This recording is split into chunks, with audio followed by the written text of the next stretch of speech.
Controversy director Ram Gopal Varma తరచుగా వార్తల్లో ఉంటూనే ఉంటారు. న్యూ ఇయర్లో స్టార్టింగ్లో ఇక మీదట కాంట్రవర్సీ అంశాల జోలికి పోనని చెప్పారు. ఈ క్రమంలో ఇటీవల సత్య మూవీ రిలీజ్ చేసిన విషయం తెలిసిందే. ఈ మూవీ 1998లో వచ్చింది. ఈ మూవీలో జేడి చక్రవర్తి హీరోగాను, ఊర్మిళ హీరోయిన్ గా చేశారు. బిజీగా గడుపుతున్న లైఫ్ లో చిన్న బ్రేక్ తీసుకుని ఎంజాయ్ చేయాలి అనుకుంటున్నారా? అయితే వెంటనే ఆర్వీ వెకేషన్స్ ప్రైవేట్ లిమిటెడ్ ని సంప్రదించండి. మరిన్ని డీటెయిల్స్ కోసం సంప్రదించండి 7997979960. అయితే గత కొన్నేళ్లుగా ఆర్జీవీకి ఊర్మిళ మంతోడ్కర్ కు మధ్య గొడవలు జరిగాయని, అందుకే ఇద్దరు కూడా ఎక్కడా కలవటం లేదని అనేక రూమర్స్ వార్తల్లో నిలిచాయి.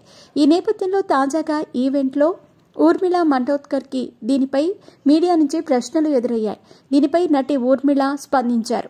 ఇవన్నీ రూమర్స్ అంటూ కొట్టిపారేశారు. ఆర్జీవీ ఒక గొప్ప డైరెక్టర్ అని చెప్పుకొచ్చారు. ఆయన డైరెక్ట్ చేసిన అంతం, గాయం, రంగీలా వంటి హిట్ మూవీస్ లో హీరోయిన్ గా చేశానని చెప్పారు.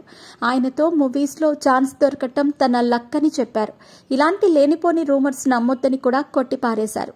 ఈ క్రమంలో నటి ఊర్మిళ చివరిసారిగా 2018లో బ్లాక్మెయిల్ సినిమాలో స్పెషల్ సాంగ్ లో నటించారు. ఈ మూవీ రిలీజ్ ఈ నెల 17న జరిగిన విషయం తెలిసిందే. దీనిపై ఆర్జీవీ కామెంట్లు చేశారు. ఇంత మంచి మూవీస్ చేసిన తాను ప్రస్తుతం చెత్త సినిమాలు తీస్తున్నానని ఎమోషనల్ అయ్యారు. ఇక మీదటి నుంచి సినిమాలు తీయకుంటే అభిమానులు తనను చంపేయండని కూడా వర్మ ఎమోషనల్ గా మాట్లాడారు.